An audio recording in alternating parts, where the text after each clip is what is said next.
를 본인이 해서 본사에 이제 보내주길 바라죠.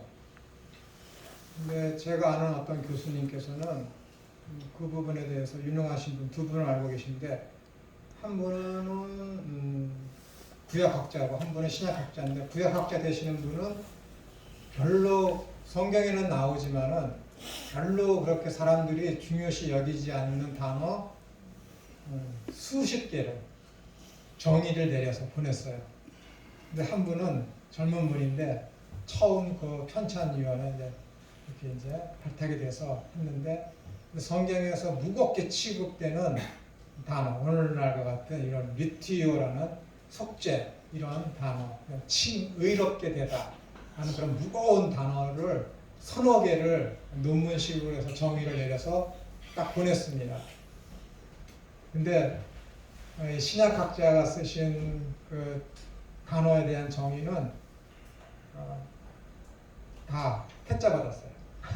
다 퇴짜 받았어요. 왜냐하면 그것에 대해서 쓰는 더 저명한 사람이 많기 때문에 이분은 그 사전에 이름이 못 올라가고, 이 구약학자 되시는 분은 7개인가 썼는데 7개가 다 뽑혀갖고 다른 사람은 잘 하지 않는, 그래서 그 유명한 세계적인 그 히브리어 사전에 그 사람 이름이, 한국 사람 이름이 딱 올라가 있습니다. 요령이죠. 너무 유명해지려면은 안 돼요. 결국은 아무것도 수고만 하지 득이 없어요. 득이 없어요. 그냥 알아두시라고. 세계적인 이런 히브리어 사전이나 영어, 헬라어 사전이 어떻게 편찬되는지 알려드리는 거예요. 이것도 이제 그렇게 돼서 된 건데, 그러다 보니까 자유주의 신학자들의 사상과 정통 보수주의자들의 사상이 이런 히브리어 사전이나 헬라어 사전에 사상이 많이 투입되어 있습니다. 그래서 여러분들이 인터넷이나 만약에 시간이 되셔서 히브리어 사전이나 뭐 헬라어 사전 사셨을 때 거기에서 정의된 내용이 100% 옳다라고 하면은 여러분 오류에 빠질 수가 있습니다. 그러니까 먼저 여러분 자신들이 조직신학적으로다가 구속사적이며 기독론적으로다가 신학이 잘 정립되셔야 자유주의자들의 사상, 그런 것들을 여러분들이 걸러낼 수가 있습니다. 이 가알은 구약 성경에서 총 105회 사용되었고, 구속하다, 물으다, 속량자로서 행하다, 가장 가까운 친척이 되다. 이것은 이제 룻이잖아요. 룻. 보아스 만나는 그. 보아스가 뭐라 그럽니까? 룻을 이제 받아들이기 전에, 그 속량하기 전에 뭐라 그래요? 나보다 더 가까운 인척이 있을지 모르니까 그에게 찾아가서 너에게 있는 이런 모든 것들을 속량할지 안 할지를 물어본 다음에 그 사람이 너에 대한 속량할 것을 포기하면은 그때 내가 너를 맞아들이겠다. 이런 내용 아시죠? 네. 그런 것을 쓸 때 이 가알이라는 단어를 쓰는 것입니다. 그러니까 친척의 역할을 한다라는 그런 의미가 여기 있죠. 우리 묻기에는 이 성경을 뭐라고 되어 있는지 잘 모르겠습니다. 뭐라고 되어 있지? 나중에 한번 찾아봐서 말씀드리겠습니다. 복수자, 대신 복수를 해주는 것, 구해나다, 사다, 대상하다의 뜻을 지닌 용어가 이 가알입니다. 신명기와 룻기서를 제외하고서는 다른 모든 성경에서는 배상을 통한 구원의 의미로 사용되고 있습니다. 이 어근의 원뜻은 친족의 역할을 하여 자기 친족을 곤란과 위험에서 되찾아오는 것을 뜻하며 친족 구속자로 표현되며, 구원받을 대상자의 친족으로서 그 값을 치르고 원래 상태로 무르는 것입니다. 환원하는 것이죠. 하나님께서는 원수인 죄인들을 구속하시기 위하여 우리의 친족이 되어주신 것입니다. 그래서 우리를 뭐라 그래요? 나의 자녀. 로마서 그런 데서 보면 하나님을 믿는 백성들을 가리켜서 내 아들, 하나님의 아들, 그렇게 표현하고 있지 않습니까? 그리고 이스라엘을 향해서는 출애굽기 4장에서 보시면은 이스라엘은 나의 장자가 되고, 이렇게 되어 있습니다. 이렇게 혈통관계로다가 하나님 만들어 주신 것이죠. 인정해 주신 것이죠. 구원된 우리와 그리스도의 관계는 친족관계 이상으로 친밀한 관계입니다. 그래서 우리는 하나님을 아바 아버지라 부릅니다. 친족은 누구나 되는 것이 아닙니다. 말 그대로 혈연 관계에 있는 가족을 의미합니다. 아무나 대신값을 치르고 원래대로 환원시켜주는 것이 아닙니다. 이와 같이 하나님께서 구속의 은혜를 베푸시는 대상은 세상 모든 사람이 아니라 창세전에 택하신 자들에게만 은혜를 베푸셔서 구원을 해주시는 것입니다. 그런 자들이 하나님의 자녀, 하나님의 아들이라는 칭호를 붙게 되는 것이죠. 누가요? 택함 받은 자들만. 그래서 하나님으로부터 구속의 은혜를 받은 사람들을 하나님의 아들이라는 칭호가 붙여지는 것입니다. 하나님께서 택하심을 받은 자는 하나님의 자녀가 되는 것입니다. 누가복음, 요한복음, 로마서 뭐라고 써있지? 용리가 뭐지? 통과. 하나님과의 친족의 관계에 유입되는 것입니다. 그래서 성경에서는 믿는 자들을 하나님의 아들, 양자의 영을 받은 자, 하나님의 양자로서 하나님의 아들이라는 칭호를 얻게 되는 것입니다. 하나님으로부터 구원을 받은 자들은 즉시로 하나님의 자녀가 되는 권세를 부여받고 그에게 걸맞는 능력의 삶을 살게 하는 것입니다. 그래서 요한복음서에 보면은 하나님을 믿는 사람들 하나님의 자녀가 되는 권세를 주셨다. 이렇게 되어 있죠. 그 권세라는 것은 새로운 피조물이라는 그 단어로다가 여러분들이 이해를 하시면 됩니다. 거기서 권세가 능력을 받아서 예수님처럼 무리를 걷는다든지 그런 권세를 얘기하는 것이 아니라 하나님의 자녀가 되는 권세라는 것은 신분적으로다가 좀 하나님 나라의 백성으로서의 삶을 살게 되는 그런 신분을 취득하게 되었다라는 그런 의미로 여러분들이 이해를 하셔야 됩니다. 이 권세란 세상적 권세가 아닌 신분에 합당한 삶입니다. 즉 하나님 나라의 시민권자로서의 삶을 가리키는 것입니다. 그 삶은 자기 부인과 자기 십자가를 지는 것을 통하여 하나님 사랑과 이웃 사랑으로 드러나게 되어 있습니다. 가을이 포함하는 구속의 목표는 은혜를 갚는 삶을 훈련하는 과정을 내포하고 있습니다. 그렇기 때문에 고난이 따를 수밖에 없죠. 그래서 구속의 은혜를 받은 하나님의 자녀들을 이 세상에서 즉시로 하나님 나라로 옮겨지지 않고 거룩하고 흠없는 존재를 만드시기 위하여 세상에서 훈련받게 되는 것입니다. 왜 하나님을 믿으면 시작해서 하나님 나라로 안 데려가시는지 아시겠죠? 그러면 좋겠죠. 그러나 남아있는 사람은 슬프겠죠. 제가 하도 요즘엔 말씀을 가족들한테 얘기 안 하지만은 작년 가을까지만 해도 죽음에 대해서 그렇게 제가 말을 많이 했거든요. 대비하라. 그러면서 나는 더 좋은 곳으로 가는 거니까 내가 죽으면은 찬송가 틀어놔라. 별난 소리를 다 했거든요. 처음에 막 싫어하더니 나중에 이해하는 척하더니 요즘에 또 이렇게 하면 애들이 그때 왜 그랬어요? 그렇게 얘기하더라고요. 자기 남아있는 사람 생각도 안 하냐고. 곰곰이 생각해 보니까는 제가 너무 내 자신만 생각해서 내 죽음을 슬퍼하지 마라. 이수신 장군도 아닌데.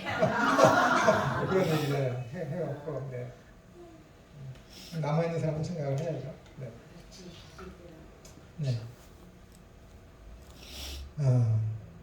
그래서 하나님 나라로 옮겨지지 않고 이러한 이유로 교회는 예수님에 대한 신앙 고백이 위해 세워진 것이며 교회는 성도의 교제와 예배를 통하여 하나님의 은혜를 깨닫고 생명의 완성인 사랑으로 삶을 사는 것을 본성으로 아는 자들로 세워가는 것입니다. 그러므로 구속의 은혜를 받은 성도라면 반드시 교회의 일원이 되는 것입니다. 말씀과 교회 안에서 하나님을 알게 되고 형제간의 교제를 통하여 훈련하고 성장해 가는 것입니다. 그러니까 교회라는 것은 그냥 거기랑 예배, 우리가 일상적으로 생각하는 그런 예배, 기도하고 찬송하고 말씀 듣고 하는 그것만 하는 것이 교회가 예배당이 아니라 그곳에서는 어떻게 되는 거예요?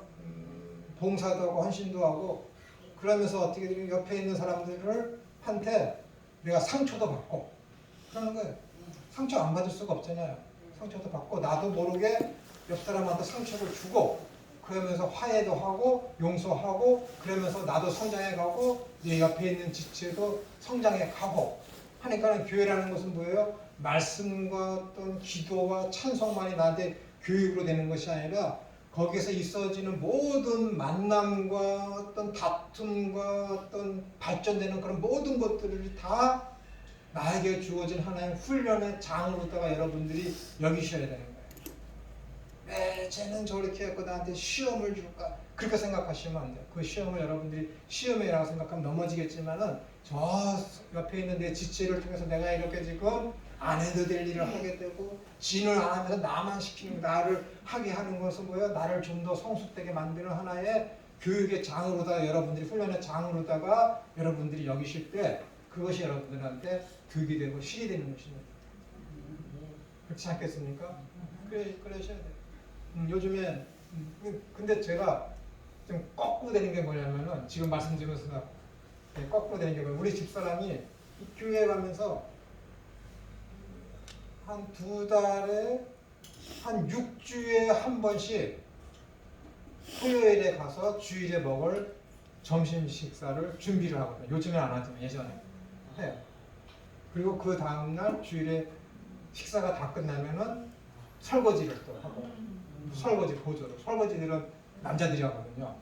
제가 다니는 교회 남자들이 하는데 그러면은 집사람이 그래도 이 교회가 생긴 지 얼마 안 돼갖고 지금 56세인데 나이가 가장 많은 층에 속해요. 거의 젊은 교회거든요. 근데 젊은 사람들은 토요일에 나와서 식사당번인데도 아무도 안 나와. 식사당번은 10명인데 나와서 일하는 사람은 3명이야. 거기 늘 나와서 수고하는 권사님 한 분, 그 다음에 우리 집사람 하나, 그리고 당번 또 한 명, 그리고 거기 장, 그 모임의 장. 그러니까 모임의 장도 아닌 그냥 일반 집사가 참여하는 거는 그 그룹 중에서 우리 집사람밖에 없어요. 그게 2년, 3년째 되면 당신도 가지 마. 왜 젊은 사람인데 왜 당신이 왜 나가? 그래도 나가. 자기가 안 나가면 안 되니까. 5년째 되는 때는 소리가 점점 커지는 거야. 나가지 말라는데 왜 갔다 와서 토요일 이렇게 힘들다고 왜 나한테 하소연하냐고. 지금 제가 여러분 옆에 지체가 힘들게 해도 나가서 해야 된다 그러잖아요. 실제사가로 내가 되니까 안 되더라고. 그렇죠? 그죠? 우리 집사람한테 내가 못 나가게. 그래서 요즘에는 이 코로나 때문에 식사 당번 없는 게 너무 편해. 이게 진짜 제 속마음이에요. 근데 이상하게 여기 젊은 분들도 계시지만 왜 안 하는 거예요? 그래서 물어봤어요. 큰 교회 가서 이 교회는 어떻습니까?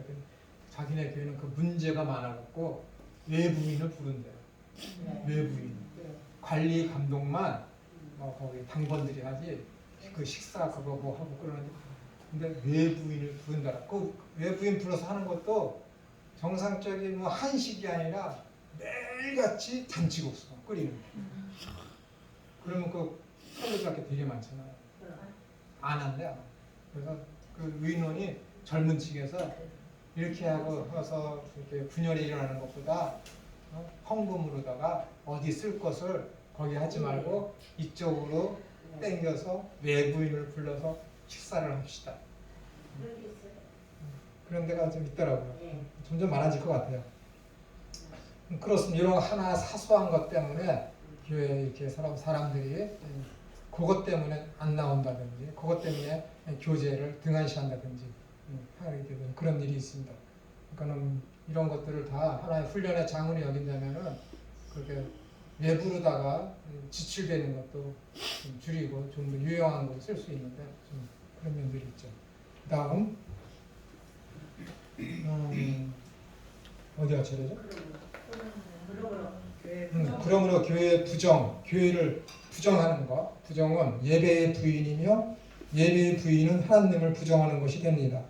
왜냐하면 하나님의 아들에 대한 신앙 고백 위에 세워진 교회를 부정하는 것은 곧 예수님에 대한 신앙을 부인하는 것과 동일한 위치에 있기 때문에 그렇습니다. 물론 교회란 가견적 교회, 우리 건물로서의 그런 교회를 의미하는 즉 건물을 의미하는 것이 아닙니다. 성도들의 거룩한 공동체로서의 모임을 말하기 때문에 건물과는 무관합니다. 그러나 거룩한 공동체의 모임이 구분과 분리 없이 아무 곳에서나 무계획 속에 모이는 것은 고려할 대상이기 때문에 모임을 위한 건물을 무시해서도 안 될 것입니다. 하나님께서는 계획과 질서가 있으신 분이기에 하나님을 믿는 성도는 당연히 선하신 하나님의 방법을 따르기 때문에 그렇습니다. 이 부분에 대해서 이제 교회론에서 더 자세히 다루게 될 것입니다. 성도들은 정해진 장소와 시간에 일정해야 세상에서 구별된 모임을 차질 없이 갖게 될 것입니다. 그러므로 성도들의 모임과 성장을 위해서 장소와 정해진 일정한 시간이 필요합니다. 이 건물 안에서 말씀의 배움과 성도들의 교제와 헌신 봉사를 서로 누리며 세상에 발산하여야 합니다.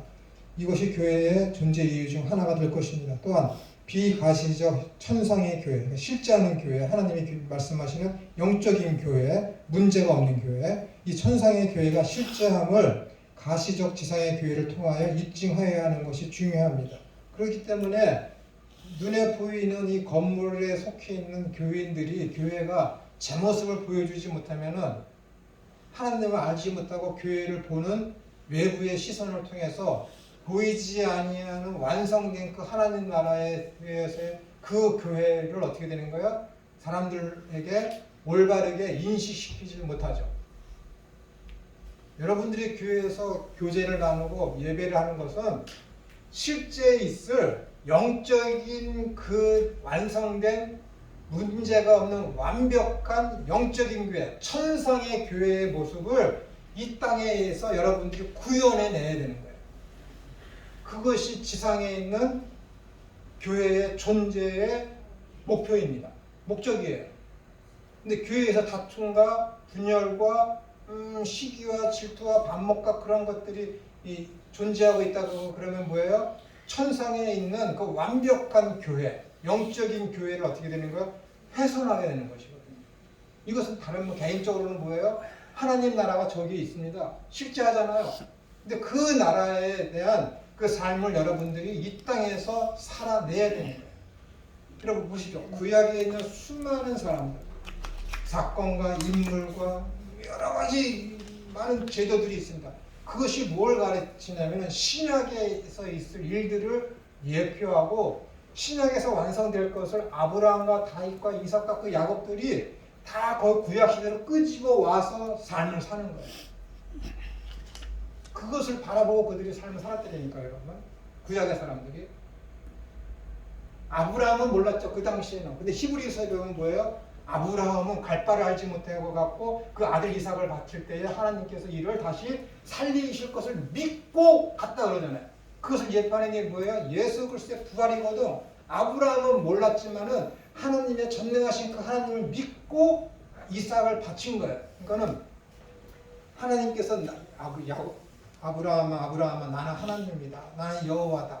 라고 계시를 했습니다. 그런데 하나님께서 갑자기 17장에 오시면서 창세기 17장에 오시면서 아브라함한테 뭐라고 그러냐면은 나는 여호와로다 했더니 그제서야 비로소 아브라함이 전능하신 하나님을 믿었다 하면서 하나님에 대해서 뭐라 그래요? 전능하신 하나님에 대해서 엘샤다이 전능하신 하나님에 대해서 고백을 하게 만듭니다. 그런 다음에 있어지는 게 뭐예요? 이삭을 바쳐요. 그거거든요. 근데 이삭을 바칠 때 어떻게 돼요? 새벽 일찍 일어나서 사흘길을 갔다 와요. 사흘길이 뭐예요? 이전에도 말씀드렸지만은 아들을 죽이려 갔을 때 그 집을 떠났다는 것은 뭐예요? 이미 이 아들은 죽인 거예요. 죽인 거라니까. 죽은 거예요, 이삭은. 그렇잖아요. 죽이러 내가 지금 이 아들을 딱 데리고 가면서 죽이러 가는 거야. 모리아 산으로 죽이러 간다니까, 여러분. 죽이러 가면 어떻게 돼? 이미 이 아들은 내가 죽인 거나 진비 없는 거예요. 그 길을 며칠 가가 사흘. 그런데 어떻게 죽은 줄 알고 갔는데 어떻게 하나님이 다른 제사거리를 줘서 얘는 손대지 말라 그래. 부활한 거잖아요. 예수님의 부활을 상징하는 것이거든. 아브라함은 그걸 몰랐는데 히브리서 기자는 아브라함이 부활신앙을 가졌다라고 지금 기록하고 있잖아요. 그 사람들은 하나님의 말씀에 따라 순종을 하다 보니까 어떻게 되는 거예요? 자기는 여기 구약에 있지만은 신약에 있을 예수님의 그 삶을 가져다가 지금 이 아이가 아브라함이 살아낸 것이잖아요.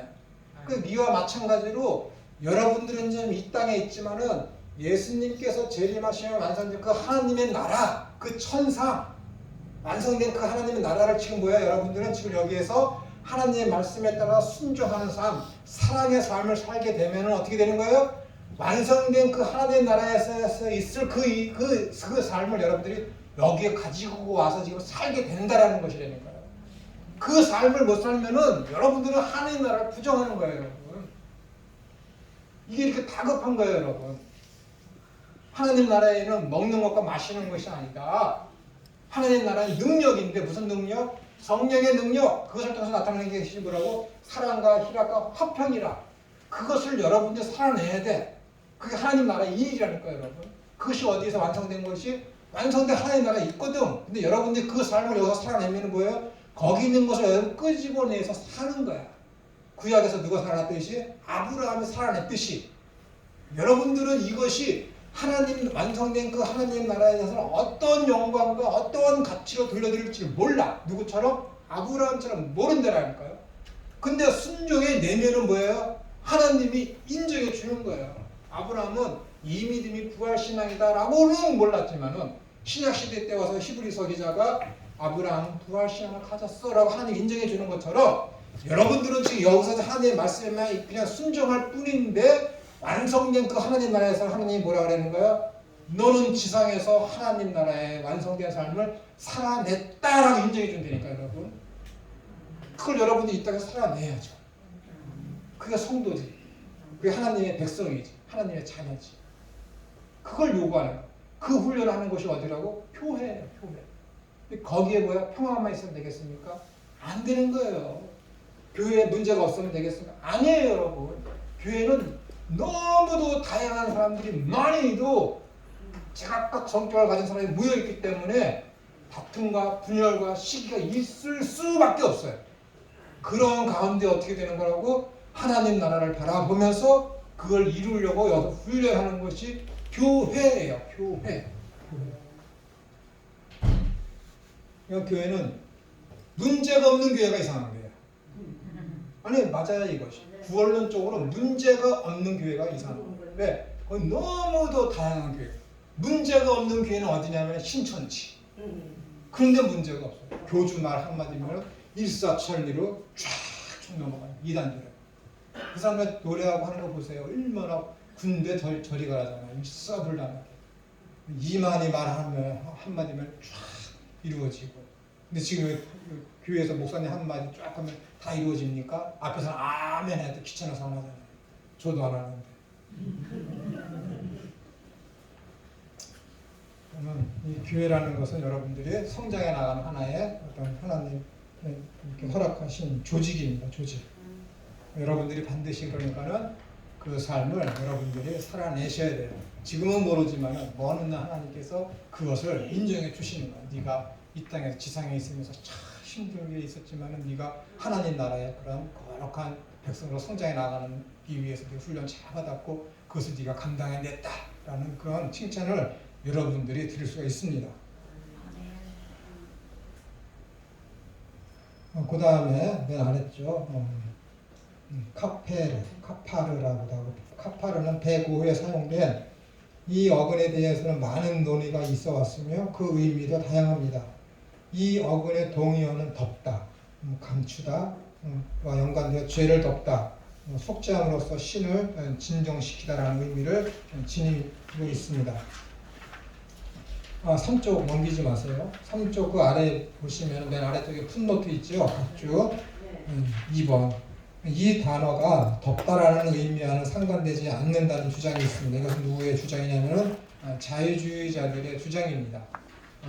이 자유주의자들이 이 카파르라는 단어를 어근을 쫓아가서 연구를 하다 보니까는 당시에 아라비아어에서 이것이 나왔다라는 하면서 아라비아의 당시의 문헌을 보니까는 이것이 덮다라는 그런 의미로다가 사용된 흔적이 없다라고 하면서 이것이 덮다라는 그런 의미로다가 죄를 뭐 덮다 그런 의미로다가 쓰는 것은 이 카파르를 걷다 쓰는 것은 적합하지 않다라는 그런 주장을 자유주의자들이 하고 있습니다. 그러나 이 히브리어는 시나이 언어에서 나온 거예요. 시나이 언어가 거기가 모근입니다. 아라비아어가 아니라 시나이 언어가 해서 그것에서 이제 시작된 파생된 언어이기 때문에 시나이 언어를 이렇게 쫓아가야지 이게 아라비아 쪽으로다가 가는 것은 옳지 않습니다. 덮다라는 의미와 상관되지 않는다는 주장이 있지만은 카푸레스라는 속죄소라는 단어 있지 않습니까? 속죄소. 예전에는 이것이 쉬운 좌라고 어렵게 우리나라 성경에는 번역이 되었었는데 카포레스라는 이 단어 속죄소는 덮다, 진정시키다, 보상하다, 속죄하다, 깨끗하다, 용서하다 해서 여기서 유래된 것이 확실합니다. 그러므로 속죄소라는 단어에 덮다라는 의미를 배제하는 것은 타당하지가 않습니다. 왜냐하면 이 카포레스라는 시온자가 어디에서 유래된 거라고요? 카파르. 카파르에서 시온자가 뭐야? 거기는 죄를 덮어주는 것이잖아요. 글쎄 피를 저번에 우리가 배웠지 않습니까? 손가락에 피를 염소를 잡아서 양을 잡아서 속죄소로 들어가서 대제사장이 1년에 한 번 속죄 손에 피를 뿌려서 앞쪽 그러니까 위에 한 번 뿌리고 앞쪽에 한 번 뿌리고 뒤쪽에 한 번 뿌리고 그런 것들. 그렇게 덮다라는 의미가 거기에 분명히 있습니다. 이 속죄소에 이 속죄소라는 이 단어가 덮다라는 이 카파르에서 파생된 것이기 때문에 이 카파르는 뭐예요? 감추다라는 단어의 의미가 분명히 포함되어 있다라는 것이 저의 주장입니다. 저뿐만이 아니라 정통 보수에 속해 있는 많은 학자들이 그렇게 인정을 하고 있습니다. 그렇기 때문에 이게 사전을 보시더라도 자유주의자들의 영향을 받아서 사전을 편찬하는 그런 사전들은 여러분들이 조심하셔서 읽어야 된다는 거예요. 성경 연구를 하다 보면은 여러분들이 이 단어에 대한 사전적 의미를 찾으려면은 꼭 이런 사전이 여러분들이 필요하거든요. 뭐 인터넷에 보면은 히브리어 뭐 공부하는 사이트나 뭐 성경 원어에 대한 번역을 해갖고 함께 그 원어를 추적해 나가는 그런 시스템이 인터넷에 돈 내고 있으면은 다 있습니다. 그런데 그런 것들 대부분이 거기에 보시게 되면은 오역된 것들도 많이 있을 뿐더러 자유주의 신학자들의 영향을 받은 그런 번역들이 굉장히 많이 있습니다. 그래서 차라리 자유주의자들이 활개치기 이전에 이런 인터넷이 아닌 이런 활자로 된 그런 원어 사전을 보시는 것들이 여러분들한테 성경 연구에 있어서 훨씬 유리합니다. 올바른 해석을 함에 있어서. 왜냐하면 자유주의자들은 오히려 더 자기들의 어떤 사상을 전개하고 펼치고 사람들한테 영향을 미치게 하기 위해서 활동을 인터넷을 통해서 월등하게 많이 유튜브를 통해서 월등하게 많이 활동을 하거든요. 근데 보수 이런 층에 있는 사람들은 이것이 하나님이 원하시는 방법일까라는 그런 어떤 잘못 이거를 캐캐묵은 사고 때문에 인터넷이나 유튜브를 통해서 이렇게 활동하는 부분들이 그렇게 다양하지가 않습니다.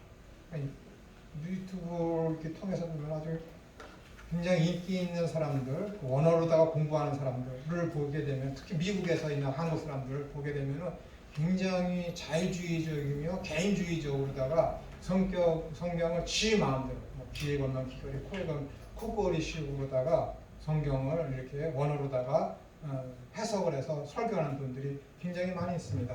한 예로다가 뭐 어떤 A라는 헬라어나 히브리어가 있으면 1번, 2번, 3번 이게 뜻이 많이 있지 않겠습니까? 그럼 가장 중요한 것은 1번이거든요. 근데 지들은 자기가 성경을 해석하는 것이 1번은 구원론적인 해석인데 자기가 봤을 때는 이것이 맞지 않거든요. 자기 마음에. 그러면 4번을 선택하는 거예요. 이건 인간론적인, 인본주의적인 단어의 의미로다가 끄집어내서 이것을 성경에 딱 투입시키는 것이죠. 그래서 성경을 번역하는 사람들이 굉장히 많이 있습니다. 그런 부분에 있어서 아무 설교나 뭐 원어 설교다 해갖고 아무 설교나 다 들으시면 여러분들이 오류에 빠질 수가 있습니다. 다음, 죄의 문제가 글쎄 속죄에 의해 해결될 때까지 구약의 죄인은 죄를 덮는 것을 상징하는 것이라고 합니다. 특히 이 단어에서 유래된 속죄소는 지성소 안에 있는 거룩한 제단으로서 그곳에서 속죄일에 여호와께서 임재하십니다. 여호와께서는 죄가 사해진 장소에 임재하셔야 하기 때문에 속죄소에는 죄를 대신 짊어진 제물은 반드시 제물로서 죽고 피가 속죄소 동쪽과 앞쪽과 위쪽에 뿌려져야 합니다. 그 죽음의 상징이 피입니다. 그러므로 죄의 값이 다 지불되었다는 상징으로서 그 피가 속죄소에 뿌려질 때 하나님께서 임재하시는 것입니다. 그러므로 죄의 유무가 가려질 경우 그것의 죄인의 죄의 취소에 의해서가 아니라 전적으로 대속제물의 피, 즉 죽음에 의해서 죄인의 죄가 덮어지고 사해지는 것입니다. 죄에 대한 하나님의 진노가 죄를 지은 대상이 아니라 죄의 전가를 받은 제물이 대신하여 받는 것입니다. 그렇죠? 그러니까 내 죄가 죄를 그 어린 양에게 전가시키는 것이고 그 전가를 받은 어린 양이 죽게 되는 것이죠. 그런 다음에 두 마리가 선택되지 않습니까? 어린 양하고 아사셀의 염소. 아사셀의 염소는 어떻게 되는 거예요? 제사장이 어떤 안수를 받고 죄의 전가가 되면 그것을 광야로다가 내보내잖아요. 원래 오리지널은 그 아사셀의 염소는 대제사장으로부터 모든 백성들의 죄를 짊어지고 광야로다가 내보내지면 끝이에요. 그런데 사람들의 심리가 어떻습니까? 나는 아직도 죄가 무겁고 큰데 내 죄가 저 아세살의 염소한테 전가됐을까 하는 그런 의심이 품는 사람이 있기 때문에 어느 시대부터는 어떻게 돼요? 아세살의 염소가 사람들이 이렇게 쫙 옆으로 서 있으면은 보내지는 거예요. 그러면 어떻게 돼요? 그걸 보기만 하는 것이 아니라 어떤 이는 저것을 만져서 어떻게 되는 거예요? 실제로 만져서 내 죄를 그 아사셀의 염소에다가 전가시키는 행위를 하는 거예요. 성경에 그렇게 안 돼 있거든요. 대제사장이 한번 이렇게 안수하면 광야로다 보내라고 그랬더니 시대가 흘러오면서 그것이 이제 약간 변형이 되면서 손으로 만지고 어떤 사람은 어떻게 되는 거야? 때리고 어떤 사람은 어떻게 되는 거야? 돌멩이를 때리지도 못하고 만질 수도 없는 거리에 있으니까 어떻게 되는 거야? 돌멩이를 들어서 그 아사셀의 염소를 향해서 던지고 그렇게 되는 거야. 그래서 피투성이가 돼갖고 배에 태워져서 광야로다가 내보내지는 것이죠. 아사셀이. 시대가 흐르임에 따라서 아사셀에 대해서 점점점 참혹한 현상이 그려지는 거예요. 근데 그것이 뭐예요? 실제로 예수 그리스도께서 광야로 내어 쫓겨지는 그 아사셀의 염소처럼 그런 인생을 사시다 가셨기 때문에 후대에 오면서 이 아사셀이 상징하는 예수 그리스도의 삶을 더욱더 적나라하게 표현되었다라고 해서 이것을 더 성경적으로 바라보는 시각이 있습니다. 그러나 이 아사셀의 염소가 상징하는 것은 무엇이냐면은 광야로 내보내졌다라는 것은 죄를 짊어지고 뭐예요? 노임을 받은 거예요. 자유를 상징하는 것이거든요. 이 아사셀의 염소가 자유, 광야로 내보내져서 이제 완전히 사람들로부터 해방되고 그 아무것도 없는 그 노임을 받았다라는 그런 의미로서 해방을 의미하는 것이 아사셀의 염소인데 사람들은 그것을 거꾸로다가 내 죄를 짊어져서 이제 죽어야 할 존재로다가 그런 식으로다가 이제 변질시킨 것인데 그 변질된 것을 가지고 뭐라 그래요? 더욱더 성경적인 구원론적으로 성경적인 것이다라고 사람들이 곡해를 했다라는 거예요. 원래 오리지널의 의미를 왜곡해서 전해져 내려오는 유대인의 간습입니다. 원래는 때리거나 돌멩이를 던지거나 하는 그런 풍습이 없었습니다. 시대가 100년, 200년, 뭐 1000년 흘러오면서 아사셀의 염소가 지나가면은 돌멩이를 던지고 때리고 해서 하는 그런 모습을 보여주기 시작한 것이죠. 근데 오히려 그렇게 된 것이 예수 그리스도의 그런 고난과 죽으심에 대해서 더욱더 더 잘 적나라하게 표현해주고 있다라고 이제 오늘날에 이제 학자들은 그렇게 이야기를 하고 있습니다. 다시 말씀드리면 원래 오리지널은 자유를 상징하기 위해서 노임을 받았다라는 그런 의미, 자유를 상징하는 의미에서 아사셀의 염소를 하나님이 놓아주라라고 이제 이야기하셨던 것이죠. 여기서 이제 넘기고 어린 양으로 오신 거기 하겠습니다. 어린 양으로 오신 말씀이신 그리스도께서는 이 사역을 성취하시기 위하여 이 세상에 오신 것입니다. 그러니까 예수님께서 어린 양이시며 동시에 아사셀의 염소의 그 직분을 속죄일에 있을 그런 행사, 그런 제사를 예수님께서 다 성취하셨다라는 것입니다. 죄를 덮고 속량하시기 위하여 어린 양으로 오셔서 고난의 삶과 십자가에서의 죽으심을 통하여 대신하여 죄의 저주를 다 담당하셔서 구속의 사역을 완전히 이루셨습니다. 예수 그리스도의 고난과 피 흘림의 죽으심으로 죄인의 죄가 사여지고 피 흘린 피가 죄인을 덮어 하나님의 진노를 진정시킬 것임을 구약의 제사가 약속하고 실제 하게 될 것을 모형으로 보여줬으며 그리스도께서 이를 완전히 성취하셨습니다. 이것이 히브리서에 있는 말씀이죠. 그러니까는 구약에 있는 그런 제사 제도나 그런 것들이 뭐예요? 지금 그것은 다 그림자였고 예수님께서 오심으로 말미암아 어린 양과 아사셀의 염소로서의 그런 모든 직분을 예수님께서 자신을 단번에 드림으로 말미암아 다 완성시키셨다라는 것입니다. 그러니까 구약에 있는 것은 제가 늘 말씀드리지만은 구약은 실체가 아니요 그림자요 모형이다. 그런 식으로 여러분들 이해를 하셔야 됩니다. 그렇기 때문에 거기서 있어지는 모든 하나님의 복의 그런 개념을 실제적인 이 땅에서 지복으로다가 여러분들이 이해를 하시게 되면은 큰 마음의 상처를 받게 됩니다. 구약적인 그런 개념으로다가 여러분들이 갖고 있으면은 혹 누가 그거 갖고 있으면은 교회에서 교인이 성실한 그리스도인이 사업을 하는데 망했다? 그러면 뭐라 그러는 거예요? 하나님으로부터 저주를 받았다. 누구처럼? 순복음교회 조영기 목사님처럼 그렇게 설교를 하게 되는 거예요. 삼박자 구원입니다. 사랑하는 자는 내 영혼이 잠기는 것 같이 내가 범사에 잘 되고 강건하기를 원하는 영혼도 잘 되고 육신도 잘 돼서 강건해지고 돈도 많이 벌고 이것의 삼박자 이 세 것에 대해서 하나라도 잘못되면은 하나님으로부터 저주를 받은 것이다. 그런 식으로 하면은 안 되는 것이죠. 그런 요한일서에서 이사에서 있는 그 사랑하는 자 내 영혼이 잘 된 것 같이 내가 범사에 잘 되고 강건하기를 원한다라는 것은 감옥에 있는 사람한테 지금 편지를 쓰는 거거든요. 감옥에 있는. 그 사람들이 어떻게 강건하여 지금 해요? 거기서 이제 순교당하고 죽을 판인데 약 올리는 거예요? 아니잖아요. 거기서 평안하게 하고 내 믿음을 지키기 위해서 신신당부하는 그런 마음으로다가 애잔한 마음으로다가 가지고 위로하기 위해서 쓰는 것인데 이렇게 와서 변질시키면은 안 되죠. 안 됩니다. 그래서 욕하면 안 되겠지만 그 본인은 어떻게 되는 거죠? 아들도 그렇고 사회의 어떤 큰 수치로다가 지금 사람들한테 드러나고 있지 않습니까? 그럼 그 사람도 지금 하나님한테 저주받은 거예요?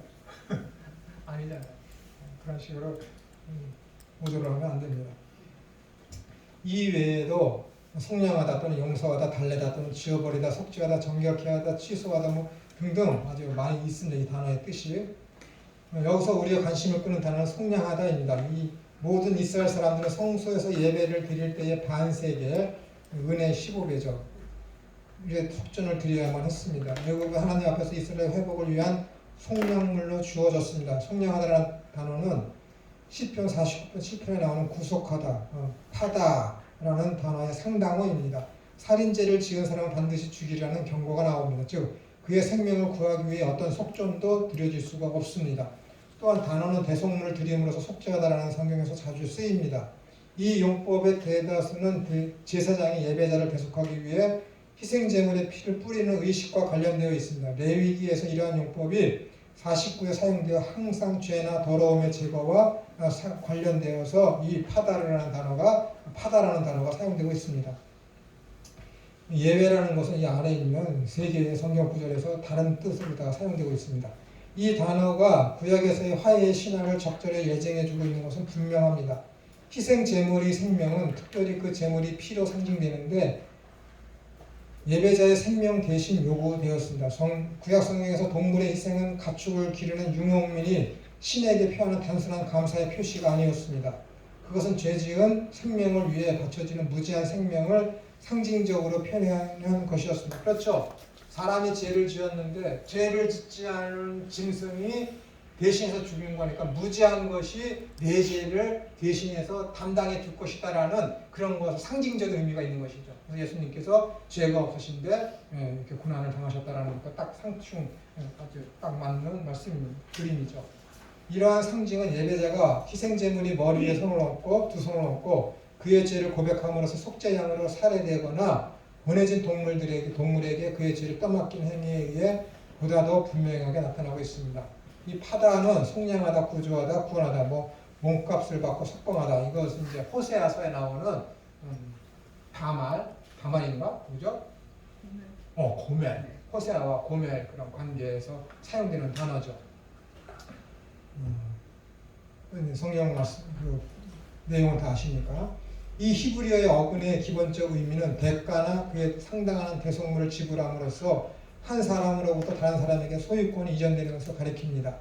이 어근은 시리아에서 아끼다, 용서하다 이런 식으로다가 쭉 나와 있는데 지금 저희들이 생각하는 이 히브리어에서 나온 이 속죄하다라는 단어가 가을, 파다 이렇게 이제 세 가지가 있었는데 이것을 다 통합해 보면은 무엇이냐면은 하나님께서 대신 대속적인 죽음을 예표하기 위해서 이런 속죄라는 단어를 속량이라는 단어를 하나님이 사용하셨다. 그러니까 한 단어가 아니라 세 가지 단어를 통해서 속죄라는 개념을 알려주셨는데 첫 번째 가을이라는 것은 뭐예요? 하나님께서 대신 하나님께서 우리를 구원해 주셨는데 환난과 뭐 여러 가지 그런 데서 구원해 주셨는데 그 구원의 목적이 뭐라고요? 우리를 하여금 훈련을 통해서 하나님이 교육과 훈련을 통해서 하나님께서 베풀어 주신 그 은혜를 기억하며 은혜를 갚도록 하기 위해서 우리를 구원해 주셨다라는 것이며 또 하나는 뭐예요? 우리는 우리의 죄를 스스로 갚을 수 없고 어떻게 면책할 수 없기 때문에 그것을 대신해서 속량해 줄 것이 필요한데 그것이 어린 양이며 아사셀의 염소다. 그 역할을 하기 위해서 예수 그리스도가 오셨다라는 것입니다. 또 하나는 뭡니까? 대신 값을 치러줬다는 거야. 호세아서에 나오는 고멜의 관계를 통해서 아무런 능력 없고 나는 죄인으로서 가만히 있었는데 주인이 찾아와서 은 30을 지불해 주면서 어떻게 되는 거예요? 고멜을 사서 내 편으로 만들어서 내 사람으로 만들지 않습니까? 그런 것처럼 예수님께서 그런 모든 이 속전이라는 속량과 대속이라는 이 단어를 통해서 예수님을 상징하고 그걸 표현하기 위해서 제사나 이런 단어를 하나님께서 비로소 쓰고 있다라는 것입니다. 그래서 이 속량하다, 뭐 세 가지의 단어가 있지만은 다 하나를 향해서 가고 있음을 우리가 구약의 제사제도나 그런 것 단어를 통해서 알 수 있는 것은 그분은 곧 메시아이시며 예수 그리스도를 상징하고 있다는 것을 우리가 성경의 흐름을 통해서는 구속사적으로 보게 되면은 그것을 회피해 나갈 수가 없습니다. 오직 목표는 무엇이냐면은 예수 그리스도, 예수님이 하나님의 아들이시며 그가 우리의 대속제물로 오셨다. 어린 양이시다라는 것을 그것을 목표로 해서 하나님께서 제사제도와 모든 구약의 모든 사건과 사고를 여기다가 기록해 놓았다는 것을 우리가 알 수가 있습니다. 그래서 엠마오로 가는 제자나 예수님께서 사도행전 입장에서 제자들에게 하시는 교육시키는 거 마지막 40일 동안 계시면서 교육시킨 것이 무엇이냐면은 구약에서 이야기하는 모든 것은 다 나를 위해서 기록된 것이며 그 모든 말씀은 다 나에 대한 이야기다라고 엠마오로 가는 제자들에게 어떻게 해요? 설명해 주셨다라고 이야기하고 있지 않습니까? 그러니까는 구약에 있는 그런 모든 것들은 다 뭐예요? 이 구약 성경 해석하기 어려운데 라고 했을 때 그것을 예수 그리스도를 실체로 놓고 그 성경 본문을 보게 되면은 대부분이 다 어떻게 되는 거예요? 맞춰질 수밖에 없습니다. 그래서 이런 것을 가지고 뭐라 그러는 거예요? 기독론적인 설교다라고 얘기해요. 기독론적인 설교. 기독론이 누구예요? 예수 그리스도에 대한 연구를 가지고 기독론이다 얘기하는 거예요.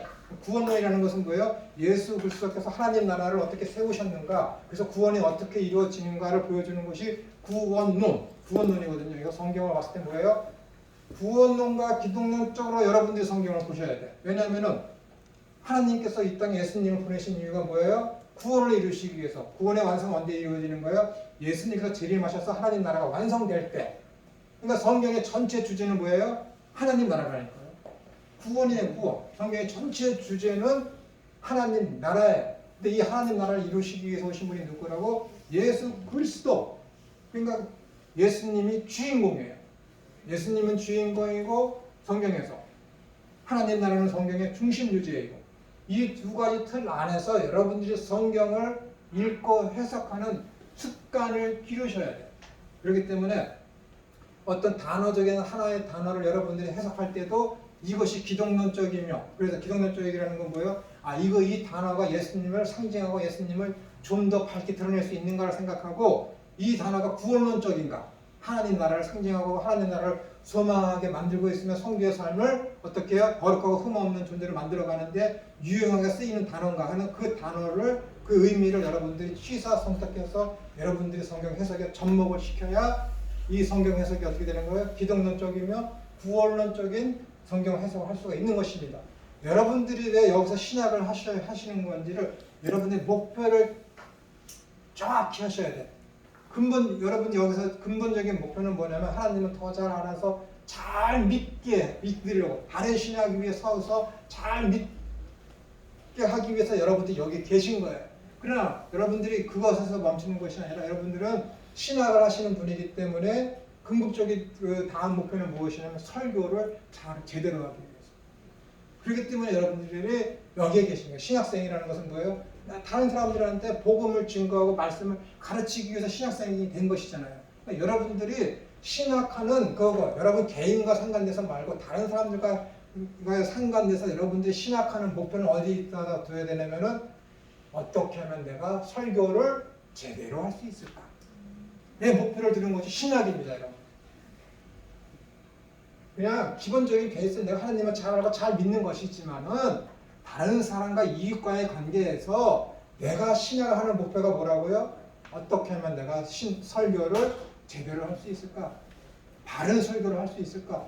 그것을 훈련하기 위해서 여러분들이 신학을 하는 거예요. 여러분들은 지도자이시잖아요. 그러니까 여러분들이 그런 훈련을 잘 받게 하기 위해서 여기에 하나님이 여러분들을 세우신 것입니다. 그러니까는 여러분들이 바른 신학하고 바른 성경 해석하기 위해서 가장 근본되는 것은 흐름이 무엇이냐면은 이것이 지금 기독론적이며 구원론적인가에 대해서 여러분들이 먼저 생각을 하셔야 돼요. 그렇기 때문에 어떻게 되는 거예요? 구원이 무엇이고 예수님이 어떤 분이신가? 하나님 나라의 성격은 어떤 것인가? 그런 것을 여러분들이 명확하게 딱 자리를 잡으셔야 돼요. 그러면 어떻게 되는지 아세요? 어떤 성경 본문을 만나더라도 이 기독론과 구원론의 자리를 딱 내 것으로 딱 잡고 있으면 어떤 성경 본문을 만나더라도 말 막히는 게 없어요. 그 흐름으로 성경이 가고 있기 때문에 그 흐름에서 여러분들 흔들리지 않고 그 흐름에서 성경을 읽고 그 흐름에서 성경을 해석하게 되기 때문에 여러분들이 웬만해서는 곁길로 여러분들이 빠지지 않습니다.